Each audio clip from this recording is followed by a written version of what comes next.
We are live, Christina. Exciting. We're just about live. We are here and we've got all sorts of friends here from all over the world. What's happening, y'all? Love it.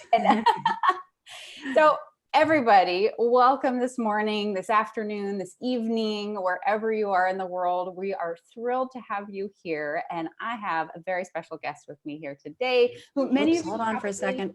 Oh. There's the volume. There we go. Now I'm live on our screen here for playback. Yeah. Oh, perfect. Perfect.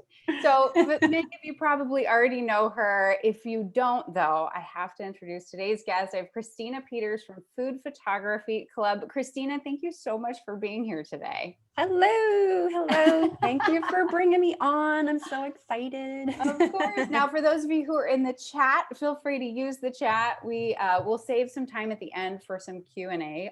For sure. I know there's probably lots of questions that you have for Christina and the conversation that we'll be having today, but also feel free to connect with each other there. So just to, test out the little chat action going on, let's go ahead and I've had snacks on the brain recently because I feel like, you pop open the YouTube, you watch a live stream, you got to have some snacks. So I'm curious, to those of you watching right now, what is like your go-to favorite snack right now? Like, what are you totally digging? Share it in the comments. I always think this is very fascinating. Christina, you probably do too, because we've got such a global audience here. I learn about new foods all the time that I'd never heard of. Love it. Christina, what's your favorite like go-to snack?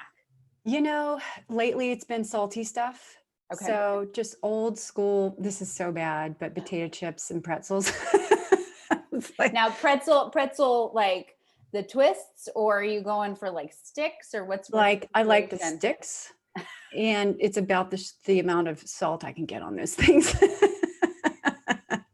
I love it. It might come back to bite me later on. We'll find out, but yeah, see what happens. Well, it looks like we've got everybody hopping in. Oh, we've got Omega Food Photography and Elaine, Amy from Queen Bee's Kitchen in Chicago. Lots of love in Chicago this morning. Love it. Beautiful Love that city. Town. That's such a great food town. Yeah. Oh, toasted chickpeas, Adriana. I'm down for that. Those are nice and crispy and crunchy. I love that. And they've got some health benefits. Well, like our potato chips kind of were lacking. Right. Sun chips, those are good. Mm-hmm. So good. Chocolate hummus with rice cakes. Elizabeth, that is... I'm digging it. Well, very good. Well, looks like we've got lots of folks here hanging out with us. It's this morning here. I've got my cup of coffee. Are you drinking something today? I just got my water. Water because it's hot and muggy here. So, you got to get that going on. Hydration is happiness, as they always say. And for those who don't know, where are you located right now, Christina? Currently, we're broadcasting from the lovely Delaware.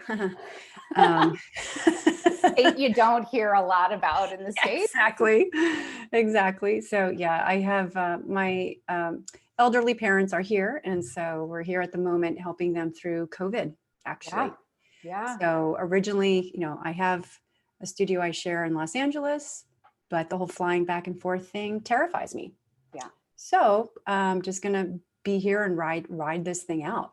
Yeah, for sure. And we've got some great conversations lined up today related to kind of the current state of affairs and COVID and its impact on work. But before we get into that, I'd love to have people, know more about you. I'd love to know more about you and kind of your history and background. And so for you, where did photography start? Like, when did you first pick up that camera and led you to this great career? So my father actually really liked photography as a hobby.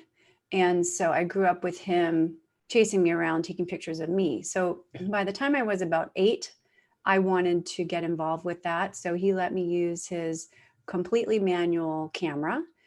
And, it was way before electronics. Even this is like a 1970s camera that he had. He had a really nice old classic camera, old Minolta. And, really easy for a child to use because the metering system was a line with a circle and a stick. So the instruction was line up those two things and then you can take a picture. That was the meter. That's how you knew if you'd have a properly exposed image. In theory. Yep. That's how that worked. Did it always work accurately? well, when they were both at the bottom, I'm like, well, they're both down at the top, like they Yeah. weren't lining up and I didn't understand. But Yeah. so what started happening was we would get the film developed, and forever as a kid, the image I thought I was taking the picture of in my mind Mhm. just didn't come across. And I would get my film and photos back, and I was so disappointed. So it became an obsession to figure out, okay, I have this image in my mind that I am trying to create with this camera, and I am really bad at it. So what's going on here? Why isn't this working out the way I'm interpreting this should be in my brain? So that's kind of what started the obsession. And Yeah. so as soon as I could take an elective in school, I think it was like sixth or seventh grade, I took my first photo elective. And then Okay. that's when I got into printing, black and white printing. And so my dad is chemist. So dad basically hooked me up with a little darkroom at home. Oh my So goodness. I started, I became a master printer. I was obsessed with it, really heavy into black and white printing, and then got into color printing. So I'm a total like tech geek when it comes to the photo stuff, Yeah. And I always thought advertising was a really fun potential career. Mm. And so I geared my work towards that. And I did fine art stuff, but with my dad's thing in the background of you can't be a starving artist, you can't do that type of work, was always the plan of to do something with advertising. And so in high school, I was still doing photography, for the yearbook and for the newspaper and all that stuff. And so when everyone was deciding where to go to college, I just thought, well, I'm going to do photography. It's really all I really know. And then my dad was like, no, what are you talking about? Really? No, I'm like totally training you to be a chemist. Oh, And I'm like, yo, dude, like, sorry, my friend. oh, not what we talked about. And I'm not going to do that. Yeah. So it kind of really freaked them out royally, Because that seemed so risky, or what was so starving artist. That's all my father was a chemist at a very large chemical company back east here. And, my mom also worked very corporate as well. So that their mindset was, you got to go and get a corporate job for like ever. And then you get the pension, Yeah. and it's just like, even way back then when I was a teenager, that wasn't the thing. Their friends were getting laid off at the age of 55 and 60. And I'm hearing this talk around the dinner table all the time.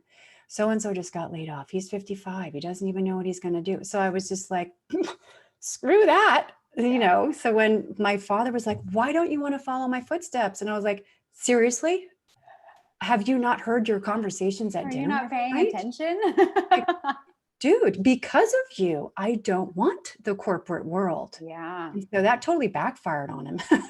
But so interesting, because I mean, I feel like we're very much in a moment like that here again, in terms of like the circle of, entrepreneurship and business and the way that the world Yes. works, that it's as much as it's scary to be self-employed, you're the only person who can sign your checks, that at the end of the Right. day, you can't fire yourself, and you can't lay Right. yourself off. You have the ability to move your business forward in ways that you can't if you're employed by somebody else. 100%. And, during this time, there are careers that you just thought were guaranteed for safety, and they're really struggling, and so you're exactly right. It's coming full circle again to, is a corp now, totally not knocking if that's Right. your, vibe, that's awesome. But just growing up hearing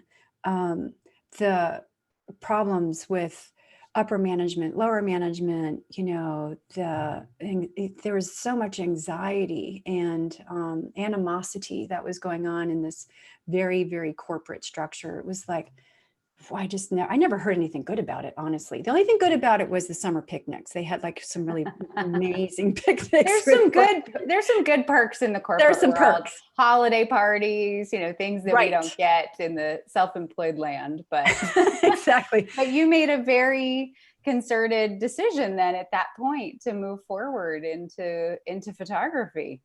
Yeah. And I didn't doubt it, Yeah. meaning I didn't have any reservations because I grew up with all these conversations of how bad corporate life could be. Mm. I thought, well, great. This is what I'm going to do. Now I just got to figure out how to do that. Yeah. That And was you it. certainly did. You certainly did. I And did. I did. and then at some point, clearly, I mean, we've talked that you've done a lot of different kinds of work, but ultimately the path led to food as being your area of specialty. How did the food become your focus? Yeah. So when I first started, I have a couple college degrees. So I really studied it technically because still to this day, I still think like technically I can always improve way more. I've always had that mindset. So after I did that, I thought, all right, I think I've got enough tech stuff. Now we need to figure out the business side. And so when I graduated from Art Center, I just knew I was going to do advertising. I thought product. Hmm. So I started assisting as many photographers as I could in the Los Angeles area, who all of these shooters created imagery whose work I really admired. Technically, I thought they were excellent at lighting. And this is in days of film. So you really had to know your stuff. And so I assisted these folks, and that's when I tripped across food. So I didn't discover food photography in school. Hmm. It was during assisting. And I just really enjoyed the sort of the process on set. It's a much slower paced way of shooting. Hmm. And it didn't have to get up at 2 a.m. to do a sunrise shoot with a car. I assisted a lot of car guys. You got over that real fast. Yeah. So it's like, okay, yeah, it's 3 a.m. and I'm going to work. I'm not sure about this one. Yeah. Yeah. The food's going to be okay if we wait until 6. Exactly. And so, of course, I put my toe in the fashion world a little bit, and I'm not a fashionista, and didn't click with working with models, and especially the celebrity model world. I just thought that was silly, and all of this uppity, like, oh, don't look at her. You can't talk to the model. It's like, oh, she's a human. I think she wants something to drink. Like, don't you dare go near the model. Like, wow, not my deal. Not my deal. So yeah, so I just really enjoyed the photo world for food, The pace of it, the subject matter, Yeah. and made a career out of that.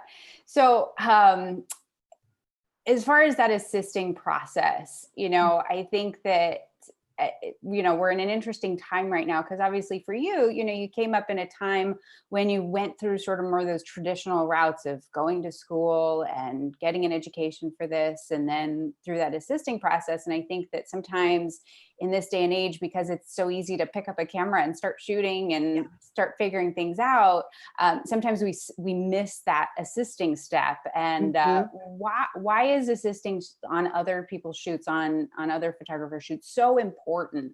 And why is it such a great tool for building your business? I really think that with doing photography, it's kind of a weird thing to do anyway. And there isn't one solid, perfect way of doing any photo shoot. Mm. Each one is different. What your subject matter is going to require different skills. And the only way to experience that is by working on different jobs with different photographers. And so if you don't get to experience how somebody else actually runs their business or runs a production, you don't know what you don't know. Mm-hmm. And these are things that, even they don't even come from school. The instructors can tell you as much how they run their deal, and that's their system, and the way you run your shoots probably a little different from how I run my shoots versus somebody else.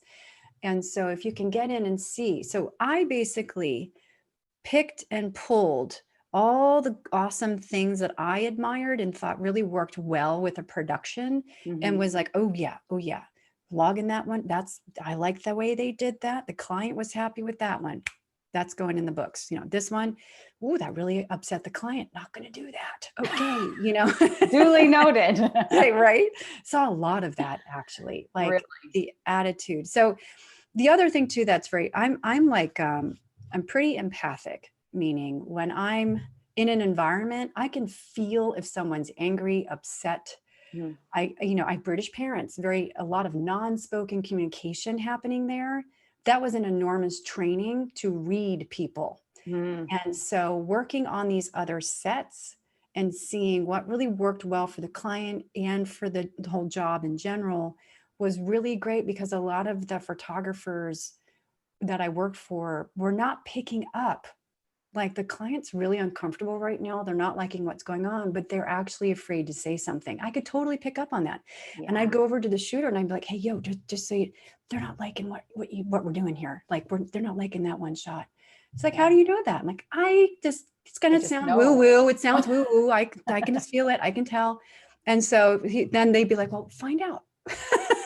So then I would go over and just say, hey, I just want to make sure, I'm happy with everything or whatever, So it became this thing where I would sometimes be the liaison between the photographer and the client, And so it's just one of those things where the more experience you can get on a production or a set, the more it's going to help you with your own career. Yeah. Because too, when you think about photography shoots and productions, and specifically when you're working with other people and you're working with stylists and you're working with art directors and other people, that is like a whole other ball of wax. That is a whole other situation that no amount of training could really prepare you for. Exactly. If you've never done production and now you're trying to get agency work, there's a whole world. You have no clue how it goes. There's a hierarchy on set. There is a decorum that happens on set. And if you haven't worked on a production, there's no way you would ever figure out what that is, because sometimes it doesn't make sense. Yeah. So what's like an example of, something that's like an unspoken rule on set when working with an agency? I think the biggest mistake that a lot of photographers can make when you have a crew and a team, you actually have to have a lot of pre-production and planning to explain sort of the decorum that you need on your set. So as an example, a photo assistant is never supposed to go talk to the client directly about the job, right? And I've had it where I was trying out a new assistant. Next thing you know, I turn around and they're drinking coffee, hanging out with my client in my lobby in the studio. That pisses me. I'm like, what are you doing? I'm paying you to help me, not to try to smooth up our client. Right. That's inappropriate behavior completely. And then when you're working with certain ad agencies, there's the trickle down of hierarchy, I call it, where really the ad agency is your client, not the brand, right? So I call them the client's client. Right. Sometimes they're on set. A lot of times they're not. These days, there's a lot of virtual stuff going on. But as the photographer, it is upsetting to an agency if I directly talk to the client, even if they're in the same room. So you've got to figure that out really quickly with the agency. And a lot of times I just ask them. So I'll say, hey, different agencies like to run the show in different ways. If you don't want me to talk to the client about anything creatively, let me know. Right. And some are like, oh no, you can totally go. But most of them are like, yeah, no, goes through me, creative director, then the art director, and then all of these things. So seriously, Joni, it just gets ridiculous. I mean, I'm sure you know this. So we'll be texting each other. I'll be texting my creative director who's sitting on the couch next to the client. I've seen this happen. Right. So I'll be like, dude, get over here. The food's doing, like, if the food starts breaking down, we have to figure out and recon, so I'll be texting like my food stylist, hey, hold up, hold back. Don't bring out food right now. Hold back. Just like, and to the point where like, pretend like it's still taking some time for you to set something up or having an issue out here.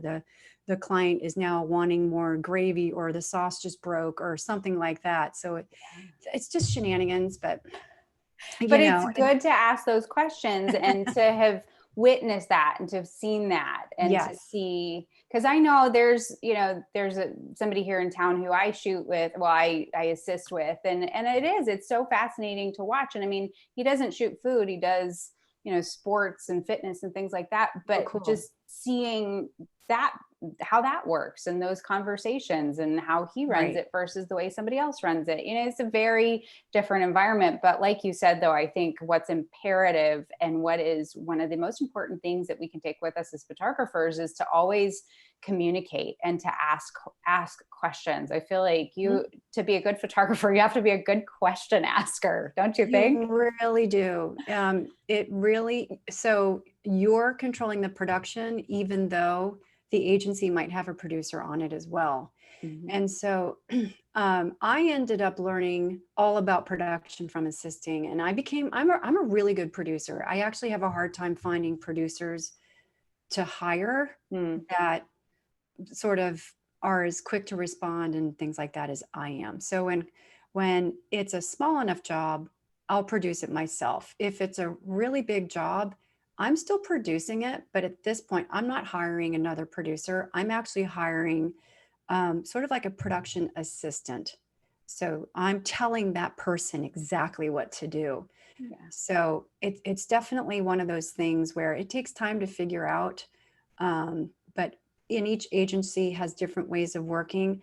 Some agencies, so for example, one of my regular clients, they love being on set and physically moving the food around at times. And they understand that sometimes there's structure to a food where they can't go poking and pulling or it'll fall over, Yeah, don't no, like that sandwich stack. Like there's so many things. You can't just pull the tomato out, dude. It's like so pinned in there, you have no idea. But some photographers don't allow their clients to touch the food on set. Mm-hmm. And my attitude is, and that's what I saw a lot happening when I was assisting. That really upset it was so frustrating for the creative director or the art director, because they were desperately just trying to move a thing. And the photographer was like, no, don't. So, again, it's the conversation of, let me know if you want to move something on set. Just by the way, it might look like it's sitting there, but it might be glued down by 19 things. We don't know. We got to find out from the stylist.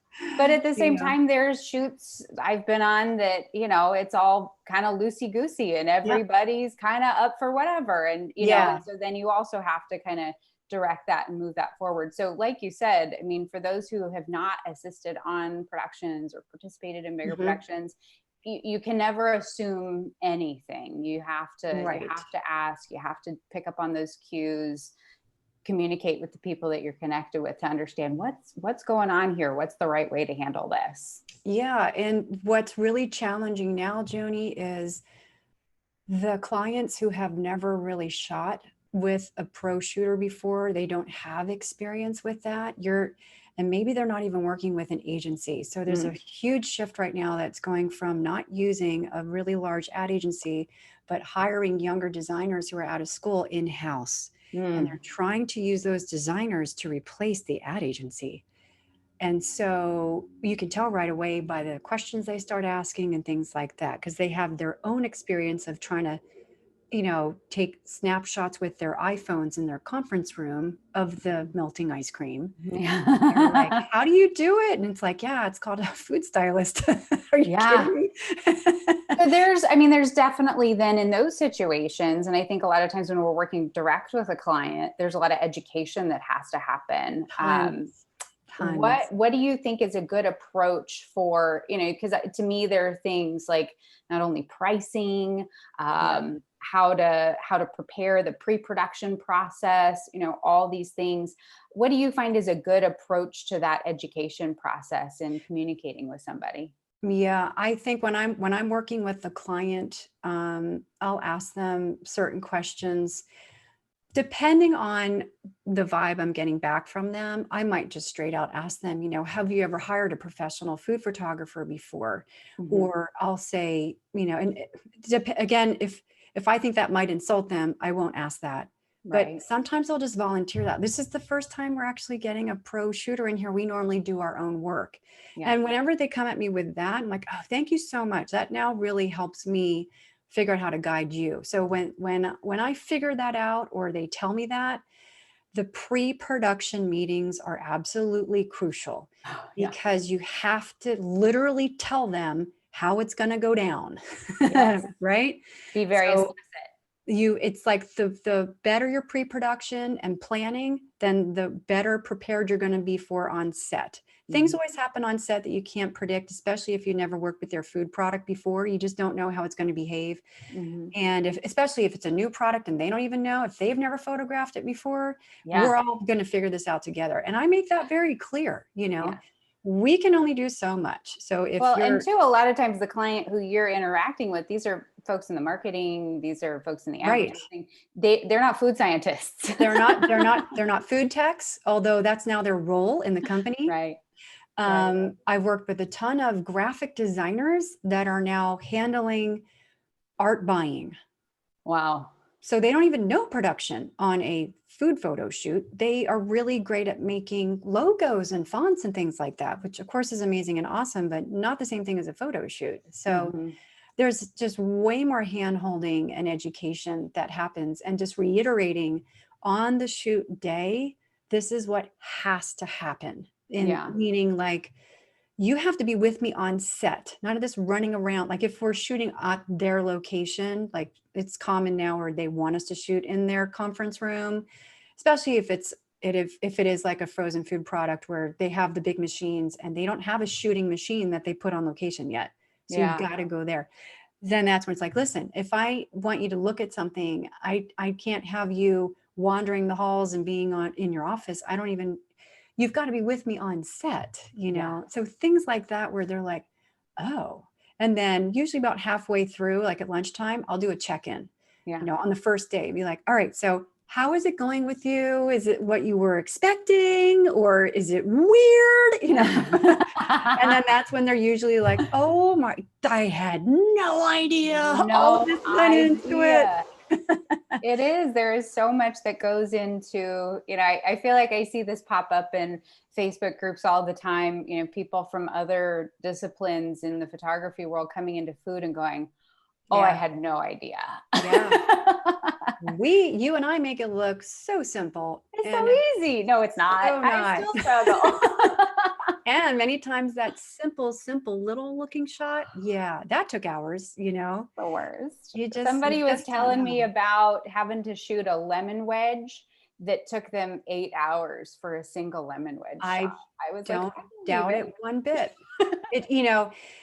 The bigger the client, that's the thing too. It's like people want the big fat day rates, right? Mhm. The bigger the client, the bigger the production, the scarier that's going to be. I'm just going to be honest. I don't want to like terrify anybody about Right. all of that, but there's a lot of people at play, and there's actually a lot at risk. So by the time you're brought in as the expert, there is an expectation that you are absolutely going to pull this off, and even Mhm. more, that they're going to love it.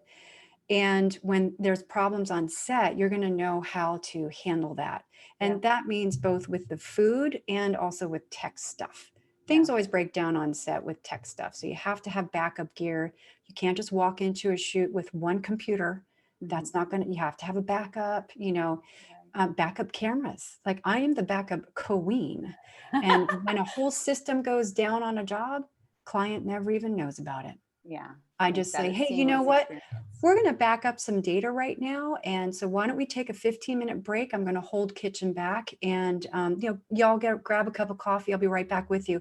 Inside, I'm going, oh my God, oh my God. The computer just locked up. It died. Get the other computer out here, and then it's like behind the curtain with my assistants. And I'm like, what happened with the thing, and then like, whew, Yeah. cool as a cucumber out on set. No one has any idea. freaking out inside. It's okay. Freaking out inside. You know, that really hot feeling that comes yeah. over when you There's think like, at least one of those every shoot, right? Where you're like, I know. is this gonna work? Can Totally. we actually do this? And some it's more Yeah. than others. But you know, like you said, though, I think that having fair expectations for the kind of the higher you go up that rung, the bigger the production, the bigger the client, the Right.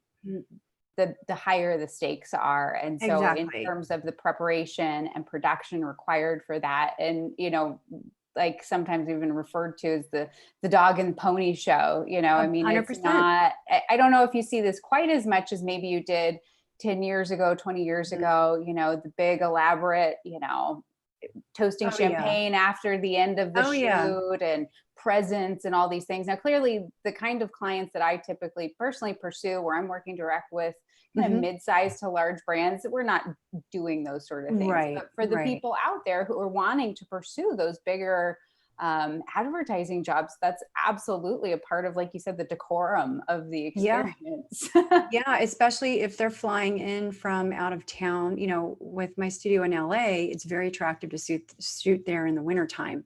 Mm, Well, they might not have friends in the area, so they're in a hotel right near the studio. So after the end of the photo shoot, you know, you wine and dine, we take them out to a lovely dinner. You know, that's going to be at least a couple hours.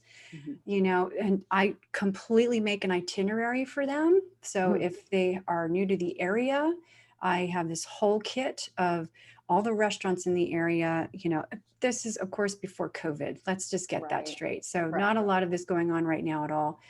Most of the agency jobs now are doing stuff remotely. Mhm. And so it's a very skinny crew. But when they are coming out, because they have to be on set, then you have to enter. I call it a 12-hour party. You're doing a photo shoot, but it's actually a It party is. in their mind, It is. you know? And so They're like, lunches sweet, are we're not in the office. We get to hang out on set while all these people do this work and we get to look at the exactly. pictures. That even got to a point back in the day where there was a couple of notorious agencies in LA Oh, where when I was doing a photo shoot for them, about 5 extra strangers would show up at noon to get lunch. They wouldn't even acknowledge me. They didn't even know. I mean, it was pretty bad. that's And who that's gets weird. billed that? The client, Yeah. Oh, well, that's true. Yeah, that's you true. know? So it's just like, oh, you know, greedy, greedy, greedy. Crazy. Like, come on, people. At least thank them for the lunch that you just took.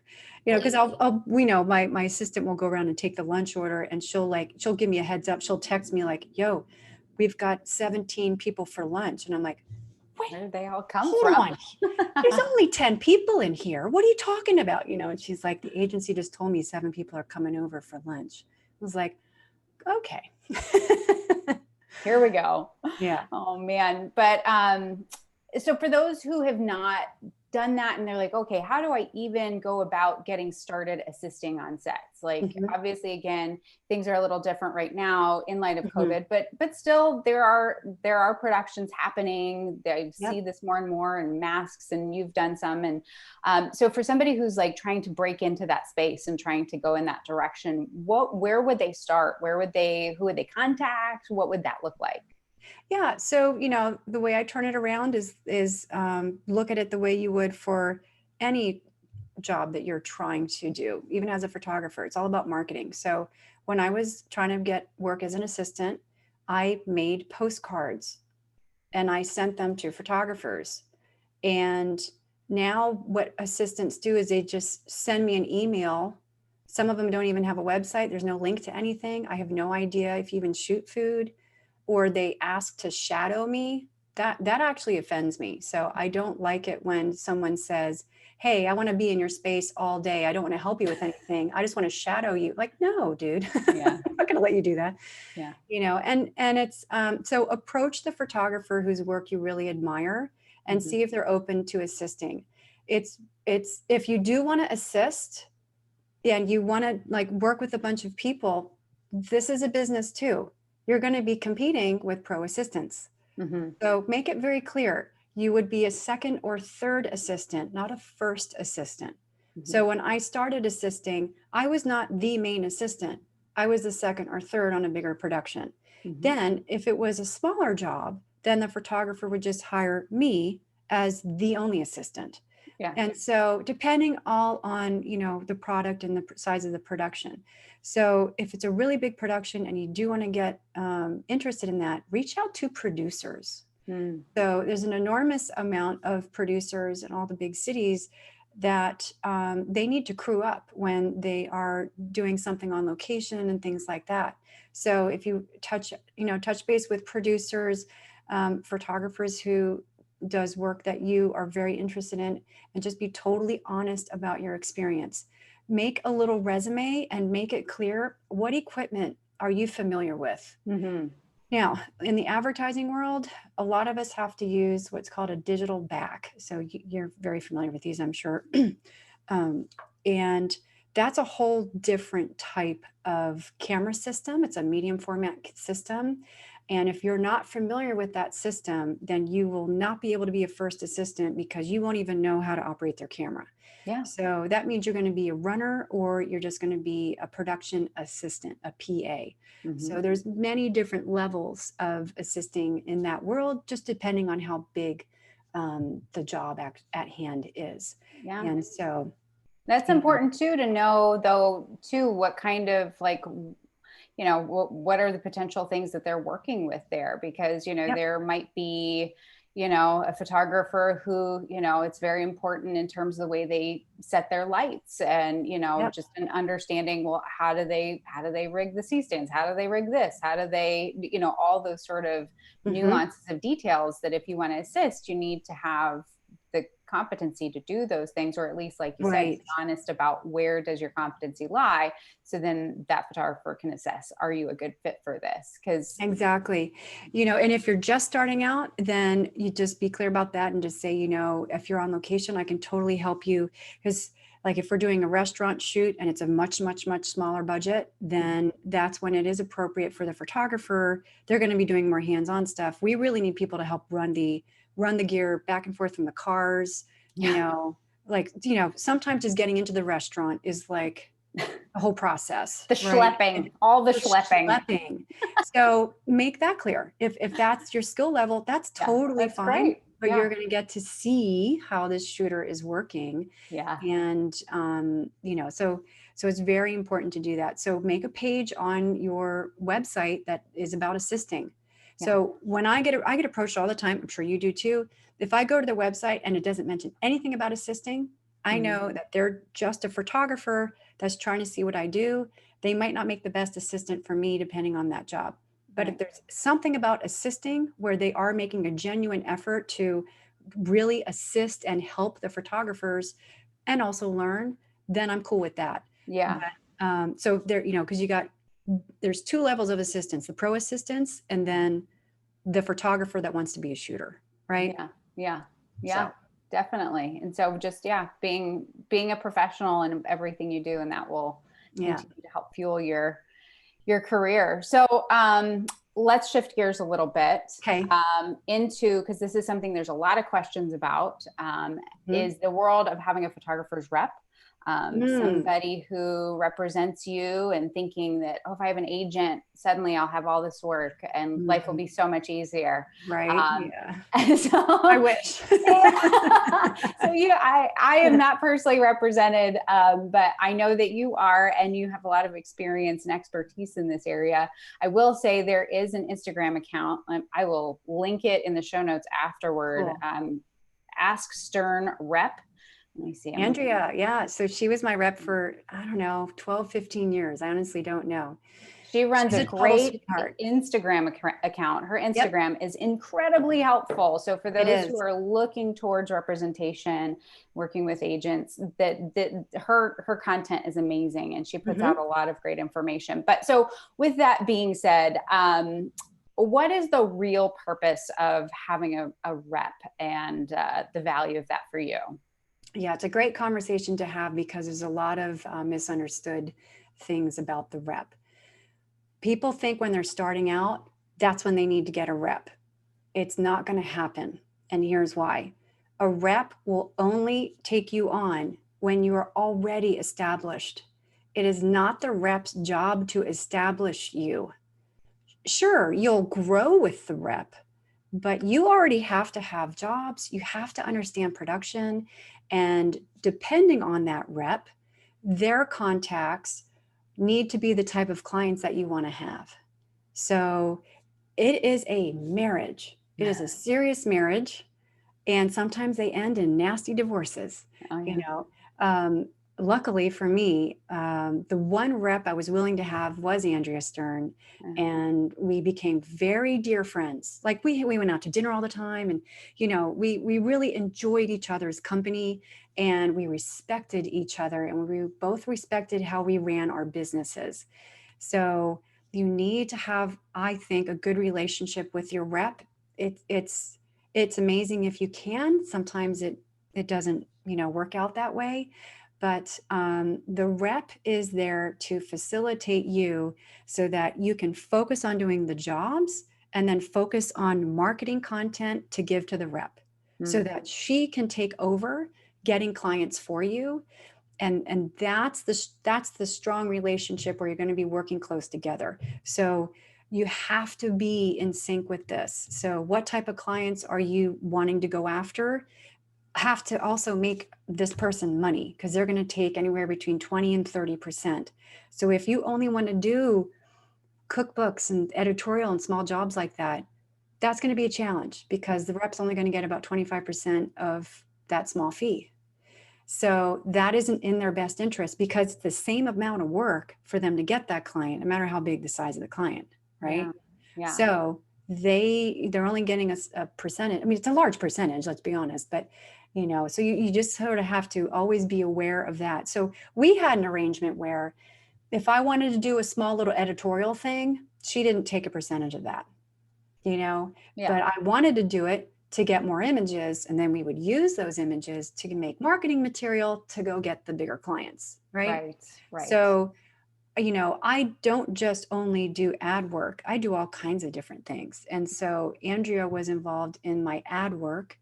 She was never involved with my fine art work. And then, of course, with the editorial stuff. And I was all cards on the table. Hey, this magazine's calling me. They have a very tiny budget. I'm going to do that if that's okay with you. And are you cool with me not, giving you the repping fee for that? And she's like, oh, sure, that's fine. So that's basically, so we talked all the time when we were doing an ad job. If it was possible, she'd try really hard to actually be at the photo shoot, at least on day one, so she could meet them in person and just get to know them. And she's really good with people as well. So that was really helpful. But it seems that like the real value of a rep is for a photographer who is established, who is working, who kind of at this point is like, I just don't want to deal with negotiating contracts. I don't want to deal with negotiating like all these finer points of, all those deep, like that they can help with that process. Is that accurate? It's that you don't really have time, because it was getting to the point where I didn't have a rep for 10 years. And I was the Jackie of all trades, master of none, right? I was shooting everything. I was doing food, I was doing product, I was doing portraiture, I was doing, you name it, right? All over. Even animal photography, I was all of it. And so I was starting to get inundated with bid requests and estimates and things like that. So I had a default emailer going out during the day. I'm probably on set shooting right now. I handle all my business emails at night. Yeah. So like I couldn't take a phone call in the middle of a photo shoot to answer something, that was inappropriate, right? Because someone else is paying for my time that day. So about when that was happening, and those clients were pretty small, client direct type clients, right? Yeah. So when that was happening, then Andrea reached out to me and she was like, so I have a project. It's a food thing. I see you don't have a rep, but I'm not willing to commit. Like we were both, and I was like, well, I don't know if I want a rep right now. Doing the dance. Doing the dance. So it basically became like a test for both of us to see how we both worked together. Because I had bad experiences with some slimy reps, and she had some bad experiences with photographers as well. And so, it's such a close relationship. Doing a commitment immediately off the gate, that's very rare. Normally there is like a sort of a trial period Yeah. So, but that's basically how that happened. She found me, she found my website and was like, hey, I've got a food client. Would you be Great. interested? I'll just rep you with this one job. And Yeah. so, so that worked out fine. So would And you say that for people who, they're like, how do I find a rep, that it's more about probably once you've established yourself, the reps will find you? it's pretty much like that. Now, if you are doing a lot of jobs though, like a lot of little jobs and things like that, and your work is good, that's really a great, because that's how Andrea found me. I wasn't working with the big ad agencies yet, you Yeah. see. So she saw potential in what I had. And Mhm. then once she saw how we worked together well, then she was like, okay, this is cool. Yeah. This person will take my advice, right? Mm. And so I was all ears, of course. Like, Yeah. you want me to grow my photography? Why wouldn't I listen to that? It's amazing. That's Well, and amazing. then too, the agent, having a rep, then will have that rep will have access to agencies that maybe you as a photographer would not have if you were to go direct to that agency. 100%. And I do have to say, there is absolutely a snobbery with the agency world where they might not even look at you if you don't have a rep. Hmm. And the only reason why is because they know that the rep is handling all of the negotiating and all that stuff all day long, every day. Sometimes they're a little nervous dealing directly with the photographer. They feel like they can't be as honest Hmm. about saying something, whereas they can say to the rep, hey, we need her to come in at this, or whatever. Yeah. It's very interesting. So this person becomes like a mediator, Yeah. honestly, between you and the agency. And so yeah, it's all that weird hierarchy, decorum thing. Yeah. Yeah. But I feel like that's a very clear path, that for Yeah. those who are kind of getting started and they have this vision of, hey, eventually I want to I want to do advertising work, I want to work with agencies, Yes. I want to do all this, that the very first step is to start marketing your services as an assistant, start building up your own personal client list. And Yeah. then as you've built that up, then start to look for opportunities for representation. I mean, is that kind of a good Yeah, I would agree with trajectory? that. And the types of reps, it's kind of like as a photographer, right? Like what I always teach my students, and I'm sure you do too. Yeah. What type of work do you want to do? Okay, you have to create a body of work that's going to attract that client. That's how that works. The rep is the same way. If this rep over here is really just representing a lot of sports people, sports Yeah. shooters, that's not your jam, right? No. No pun intended. Literally. And if you're a food shooter, and there's certain reps that there are two different types of reps. I do need to clarify this too, because this is important, because Andrew and I felt exactly on the same page about this.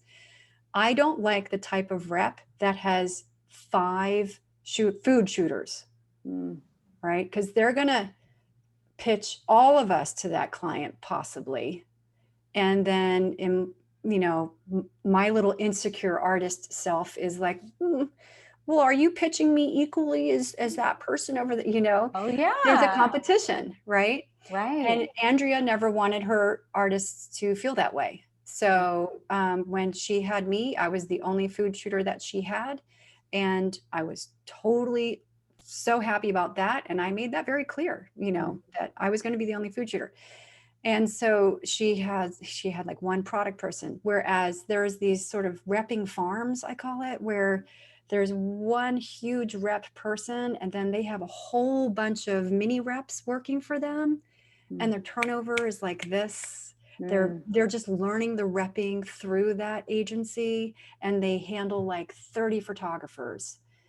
And so if you end up getting repped by that type of an agency, just really look at who are you're going to be competing inside that repping family. So who Yeah. are those shooters? And it's just something to consider, whether Yeah. that's good for you or not. Awesome. Not banging that, no Right. judgment. But for Right. me For each personally, I their was own. like, not my deal. That's not your jam. No, absolutely. That's super helpful. I'm sure there's going to be lots of questions when we jump to the Q&A, and we are Yeah, getting to the end of the time. I feel like Christina, we could just just talk flew and by. talk and talk forever. One Really. thing though that I did want to touch on before we jump into Q&A, because we had talked about this previously, and I think it's so relevant for what's happening right now in Mhm. terms of productions right now, and in light of COVID and keeping a set safe and Yeah. working with clients. What are some of the things that you, as you are, because you're still, work is coming in, calls are coming in, Mhm. conversations are being had. You Mhm. you were you were shooting yesterday. Yes. So just as far as like things that you are keeping in mind, to keep yourself safe and to keep the client safe. Yes. So as of right now, I am really terrified to do the full-blown big ad agency job right now, Mhm. where we're all together in the same room. I'm really good friends with my food stylist and prop stylist, right? I call them my crew family. And both of them have been on sets where the photographer wasn't wearing a mask, or the client started taking off masks. And so his own mask, And so my concern is if someone were to get COVID on my set, Talk about it's just liability. a nightmare. Talk about a liability. Now, yes, there are waivers that everyone and their brother is selling these COVID waivers. Just know they aren't enforceable. You can't make someone sign off something that says, if they suspect they got COVID on your set and they might be the type of person who'd be willing to sue you about it, there's not much you can do. People can Yeah. sue you for anything. Now, there are these like cleaning companies that are surfacing. Of course, this is in LA, so this is like Hollywood land, right? So The magical world of LA. the magical world of LA. So there's a lot of big productions that are happening right now in the midst of all of this. Yeah. So a lot of the producers and teamsters have gotten together and created a guideline, like an enormous sort of amount of guidelines on how to run a safe set. Really, what it comes down to is having someone in place who's going to be cleaning regularly, documenting everything. I mean, like literally saying, food stylist was 4 feet away from the client at this point, or so and so went over and touched the computer. So and so took their mask off. All of it's being documented so Yeah. that should something happen or a lawsuit appear, you actually have a legal witness. Yeah. That's what these companies are. And it's thousands of dollars. Whoa. So for a small production, that's just not reasonable. We can't do that. So then you're down to the skinny crew, where you really, if you can help it, don't have an assistant, don't have a digital tech, just have a food stylist. Maybe you're doing the props. For those of you who are shooting out there who are awesome at food styling, this is your time to shine, my friend. Rock So on if with your bad self. If rock you do it on, all, I that's am not a food safety stylist, guaranteed. right? You are an amazing, I think your food is beautiful, Joni, that you style. I am not a good food stylist. I mean, I could pull something off, but it's never going to look as amazing as, when Elise does it or something like that. So, Yeah. so if you love it, then this is really the time, but charge for it. You got to charge for that, because you're now doing the job of two people. Two people But in one. yeah, Absolutely. but so with COVID times, I've got the waivers, I'm at and photo organizations and stuff like that. So a lot of them have the free waivers to give to their members and stuff. But Yeah. I've read through it. And it's just like you're signing your life away, as you're asking the person, if you get sick on my set, you're not going to come after me for it. Right. It's not enforceable, Yeah. And so it's a tricky thing. it's a tricky thing. And so I'm not comfortable doing that. So the job I did yesterday was a very small editorial job at a local restaurant. And so, and this is the second time I've shot for this magazine in this area. And so the first time we did the job, I didn't realize that there were people that didn't believe in wearing masks. And I don't want to get political at all, but I didn't think of that being like an option, honestly. I just assumed we were all going to be wearing masks.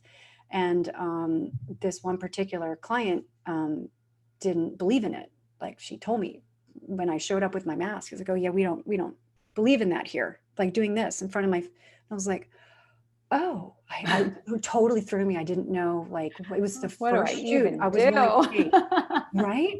So I was like, wow, okay. So, so that really threw me. And I got tested about 10 days after that job because of that. Yeah. So I thought, this is too much of a risk. There's just no way. So the next job, I was like, all right, we got to insist that if I'm going to be in there, everyone's all masking up, Right. and Just set that expectation before you even get there. You got to do that. So, this was my relationship was with the magazine. I'm not controlling that communication with the restaurant. Yeah. So it's like, wow, didn't even think about that. I'm going to have to tell the magazine that the photographer is insisting that y'all wear masks. Yeah. So that's what happened. So that worked out great. So yesterday they were awesome. Everybody was masked up, or they were really far away from me in the kitchen and not wearing a mask, So as soon as they came on set, they had the mask. So it was like, it worked out well. But I mean, come on. It's like, but even, just like we were talking about earlier, it's all about that communication, setting expectations. And, there's clearly going to be situations where you're going to walk into a shoot and there will be something that, you didn't cover or you forgot about, or who knows what. You're like, didn't see that coming. And that's when you take and you go, this is a great learning lesson. Exactly. Guess what I'm going to do next time? Exactly. And it happens to all of us. It happens to the best of us. And especially with crazy times like this, who knows what's down the road for us, Yeah, who knows? So but I love it. Well, real quick, before we jump into Q&A, you host an amazing educational platform, Food Photography Club. You have so many great resources on your site, all sorts of great information. I feel like, anytime I'm like, what does Christina have to say about tripods or this kind of lights, or, you have such great detailed education out there. So for those of you who have not checked it out before, I've got it. Her website is linked down in the description box of this video, but you also have your club, your kind of more private, intimate educational experience. Can you tell us more about that and what you've got coming up? Yeah. So I've been running the Food Photography Club since April of 2017, actually. And it's really become such an amazing foodie family. So we have photographers at all levels, like beginner, intermediate, and advanced. I have people in there that have been shooting for 10 years, and I have people that don't even have a DSLR yet, and they join the club to learn how to buy a new camera.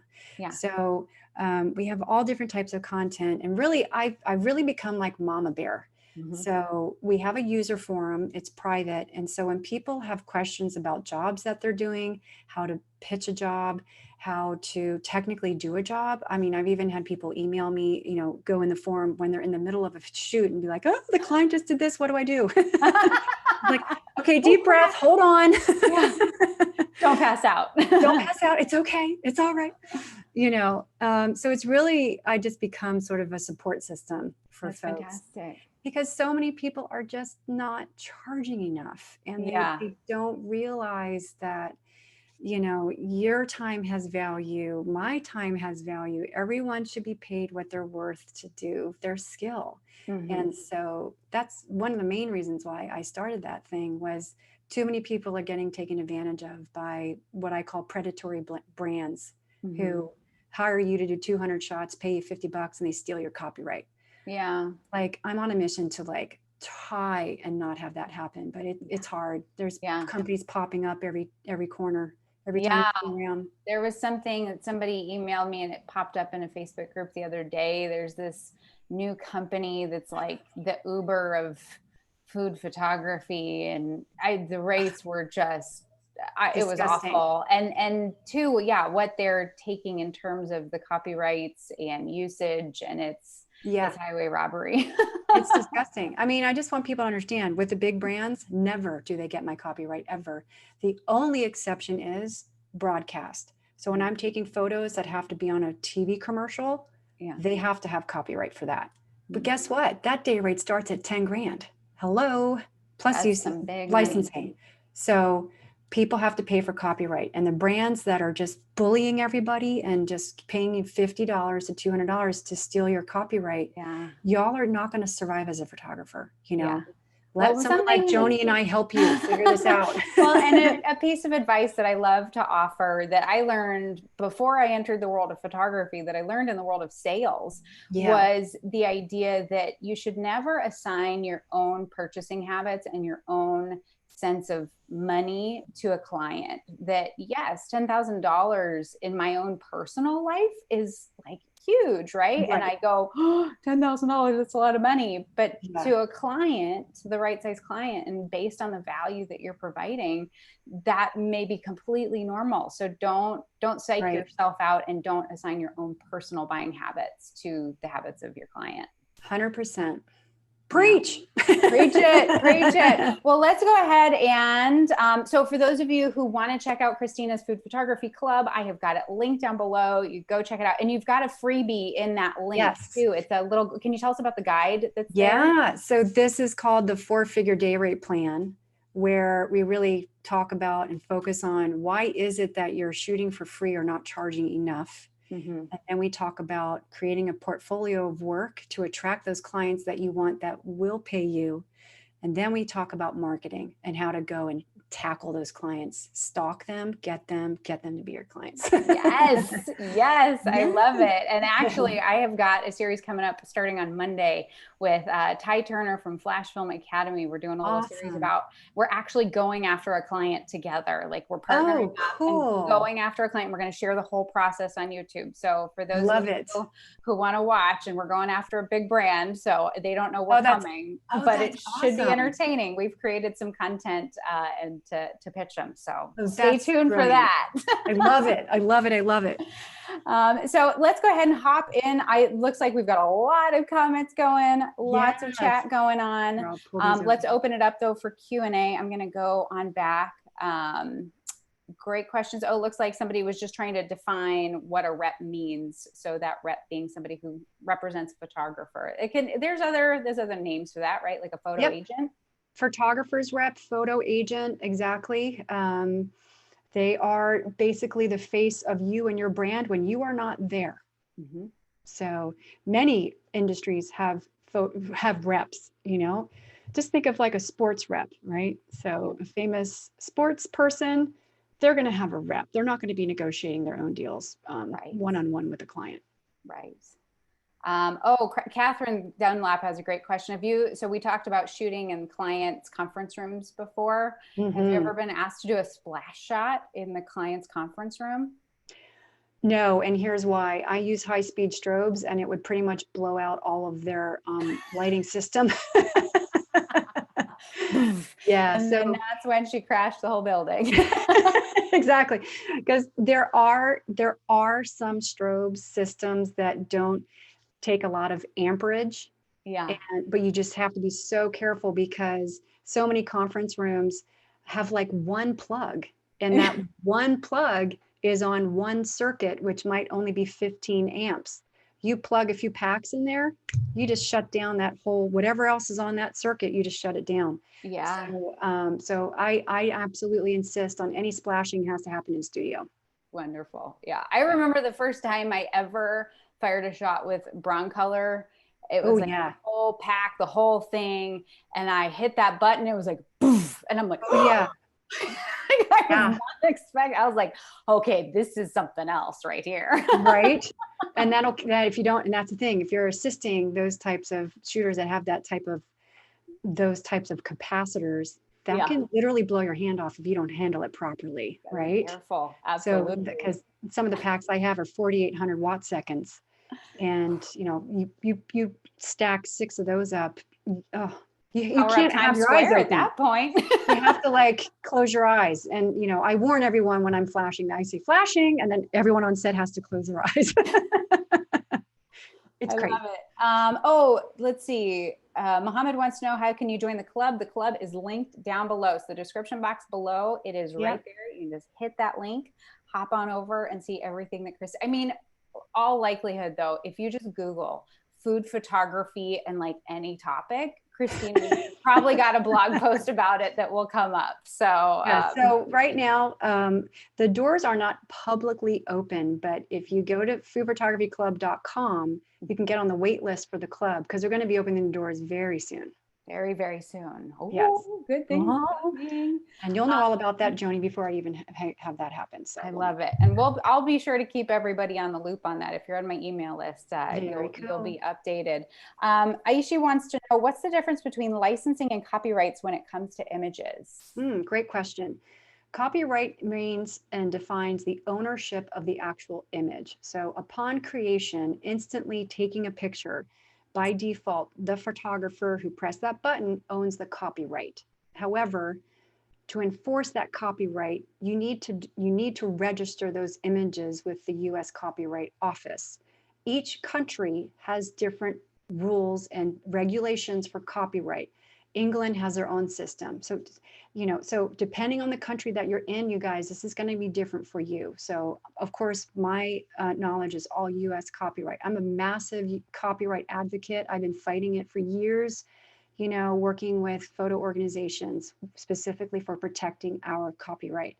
Licensing is when you are talking to a client and you come together to have an agreed terms and conditions on how they can use a specific image that you photographed and when, and how much you will get paid for that license. So there's a duration of license, and there's how that image is going to be used during that time period. And that's a license. Yeah, it's that usage component as opposed to the actual entity of copyright. So great. Right. So so there's in a job, there's your fee, that's your time. The licensing is how they're going to use the image. Now, small clients, they're not going to understand this language. No. So I include the licensing in my day rate fee, but I break it out. So if it's for a length of time, this is the fee I'm charging for the job. And then this is the licensing I'm including for that fee. And this is how long you can use it for. Then if you want it longer than that, it's going to cost you this much extra. I try to just make it really easy because the small clients just don't understand copyright either. And trying to get into that conversation can turn very combative. It can, because someone told them they have to own copyright. Right. And their budget's $300. Doesn't. There's a fantastic article I recently read. I'll be sure to link it in the description box of this video afterwards. So after the video wraps up, come back, everybody. I can't remember the exact website, but it does a really great job of sort of breaking some of these details down for anybody who's not familiar with kind of how the difference of day rates versus, creative fees and all these sort of things. So I'll be sure to share that after the stream is over. I'll be sure to link it for everybody. Yeah, that's good. Because you're learning a new language and it's really important to get the right terms. Yeah. And Jenny's got a great question. We'll do 2 more questions because we got to get going. But Jenny wants to know, so is it possible to work alone without a rep and have a good business? 100%. You can totally do that. You just have to structure your time and make it very clear to set expectations when someone is reaching out to you when you're on a shoot. So I made it very clear before when I was repless. I made it very clear that during the day I would set up my autoresponders to let them know, I'm either out of the office or I'm on another job. But of course, your email is important to me, so I will be getting back to your email tonight. Like really, like each day, work on the autoresponder. And then if they call you and leave a message, then just call them back when you wrap up.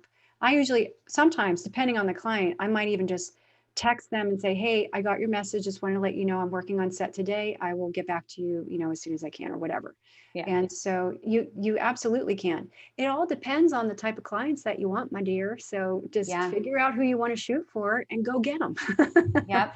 Just figure out that business model, what's the pace and and make sure you're charging enough because make sure you're charging enough. Get in trouble if you are shooting, smaller clients and, you can burn yourself out doing tons and tons at a low rate. I mean, because you got to either do volume or you got to charge more per individual. And you will always find, I'm sure you found this as well, Christina, that the higher you charge, the better the clients seem to get. Yep. 100%. It's the lower paying clients that inevitably end up being the more challenging, more demanding, require more complicated, that's when Right. scope creep happens, that the more you charge, the easier things get. But it is a little scary. So you got to go out in faith and be willing to lose the job, because That's if right. you're not willing to put it out there, you're not willing to put it on the line, you're never going to get there. Totally. I turn down a ton of jobs every year. Turn them down. They're not the right client for me. They're not going to pay enough. Mm-hmm. Let's be frank. Some of them are just not nice. Yeah. You should enjoy coming to work. You really want to, you're going to be spending some time with these people. So, and whether it be virtually now or in person, I want to work with nice people. That's like a bar that they have to pass. They have to be nice. It's important. It is. Oh, let's see. Last question. Dana's got a great question. Are there any red flags to look out for when talking to prospective clients over the phone? So spending a lot of time talking and preparing proposals, then being ghosted. So it depends. I don't know. There's so many red flags. There could be an assortment of things. When I'm talking to someone and they are maybe demanding that I come to their office before I even give them a proposal. Now, if it's an ad agency or a design firm who they do big jobs, oh yeah, I'll go and meet you. That's actually how I get my clients. So I meet with them. I do a whole marketing thing. But if that's not even happening so the red flag would be it's a very small client and they're demanding that I drive 2 hours to go meet with them. I don't do that. I think at this point in my career, might I have done that starting out? I guess it depends on the client and the type of work I could have thought maybe I could get from them. If it could be portfolio worthy, that's a big decision. I'll take a small job if I think the photography is going to be beautiful and I can use that for marketing to get a bigger client. Yeah. So, so I'm pretty flexible when it comes to my day rate, but, so yeah, so let's see. So yeah, red flags. Okay. So, and then she said preparing proposals and then being ghosted. Yeah. That's the worst. It's the worst and it happens. However, the way I always look at that is, first of all, are you sure 100% they got your proposal? Yeah. It's a Gmail email war out there and a lot of our stuff does not get through. Yeah. So especially if there's attachments. So I like to try and figure out that they did get it. And sometimes, they're just rude. So they all in your face until they get your numbers and then they won't even tell you that you didn't get the job. Right. So that happens and it happens to all of us. So I just follow up. And the way I might do that is if it's an immediate proposal where there's a date mentioned, then if I'm not hearing back for a few days, then I will send an email that says, well, I'm going to make the assumption I actually don't have the job because I'm not even hearing back from you. Right. But I'll keep them on my email list and my marketing list anyway, because they did call for some reason in the beginning, so. And something I've started to do too, just to make things easier so that I'm not getting stuck in that cycle afterward, is when I send the proposal and I send all the materials and everything, I'll generally also say, please feel free to ask me if you have any questions. And two, just, if you find that this is not a fit for you or this is not going to work, please let me know that too, so that I don't continue to, stalk you. Just being very upfront and saying, hey, I'm a professional. I don't want to waste your time. Yeah, I don't want my time wasted. So just being very clear on that. And that's been good, because then I have people come back and say, yeah, no, this is just not going to work. This is not in our price range. This is not whatever. Right. And then I can take that information and know, okay, well, maybe I do something different next time, or this just wasn't a client that I was going to land in the first place. And so that's why too, in that initial discovery process, when you are communicating with a potential client, is finding out, like, do they have a budget? Like if they're expecting me to do this work for $200, like we're never going to meet in the middle. So qualifying them, a lot of times 100%. helping to eliminate them, because I don't want to put together a proposal if I don't think that this is somebody who's got the financial wherewithal, who's actually serious about doing the work. Because sometimes people try to fish around too. So I try to eliminate as much of that as possible before I will actually then take the time, because it's a lot of time to put together the numbers and put everything together and to create a cover letter and all these things that go with that proposal process. So eliminate as much as possible before you get to that proposal stage. Yeah, we are interviewing them to see if they're a good fit for us. And I always ask, do you have a budget for this project?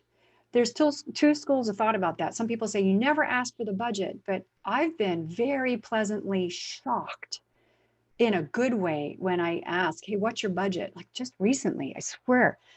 I asked, what's your budget for this? And she said $90,000. Okay. So I was like, that makes it clear. So glad I asked that question. Like, nice. Okay. I think I can work with that, So, and then other times it'd be like, yeah, we think you should have about 200 shots done in 2 hours and it's $200, So it's like, oh, not the client for me, or anyone for that matter, but right. Yeah. And even if a lot of times they'll say, oh, I don't know that budget, or I'm not at liberty to share the budget, coming back and saying, like, just explaining to them, I'm not trying to do this so I can gouge you. I mean, just saying something like, that's totally normal. I understand. Is there at least like a price range so that I can understand it, like what kind of proposal I'm going to provide to you, because different things cost different amounts. And so just having at least like some sort of parameters to understand what I'm working with, and kind of pushing then kind of an additional in that conversation, that can also help too. Cause then at least you, again, just getting some sort of like context parameters, because there is a budget. There's always a budget. We know that, right? Another thing that I like to do is, if they won't give me a number, then I'll say, well, okay, so in the proposal I'm going to be making for you, just so we're clear, food stylists on average for the type of work you want will be, and I'll tell them, so let's pretend, it's anywhere between like $650 on the low end, $1,200 on the high end, right? So I'll tell them, so your food stylist is going to be $800. Your prop stylist is going to be about $1,000. Your food does that sound in line with what you were expecting? So we're not even talking about my fee yet. Right. Right. We're so just I can use on all the peripheral production elements. all the stuff that's pretty standard that doesn't really shift a whole lot. Whereas my fee is the thing that is, moves around. So it's like, if they're like, oh my God, no, I thought you were going to style the food. No, I never style the food. There's no time for me to style the food, actually. So I need to have a food stylist and as a prop. So that's like, that can help eliminate a lot of like things right there, I love it. Well, Christina, we have eaten up so much of your time today. I just want to say thank you so much for doing this. And I'm sure everybody's already jumped on over, checked out Food Photography Club. If you haven't, hop on over there, go say hi to Christina. And we can follow you on Instagram at The Food Shooter. At The Food Shooter. That's right. That's her. There's too many people with my name running around, so I had to like make it really not my name. That's probably true. That's very true. Yeah. So be sure to follow Christina. And Christina, I just want to thank you so much for your generosity and what you do for this industry. And thank you. I appreciate you so much. And this was an honor to get to interview you. Oh my gosh, it was so awesome. And you too, girl. I mean, I go and check out stuff all the time on your channel. I'm like, hey, I wonder if Joni's going to write up about this. There's so much gear and equipment and all this stuff. And you with the artificial lighting that you do, it's awesome. Yeah. Well, thank you, my friend. Thank you so much. And thank you to all of you out there in internet land for joining us today. On the interwebs. On the interwebs, on the YouTubes. We really appreciate having you here. Hopefully you got some really great nuggets and you feel inspired and excited about doing your own work. And with that, everybody stay out of trouble and we will see you soon. Okay. See you later. Bye, everyone.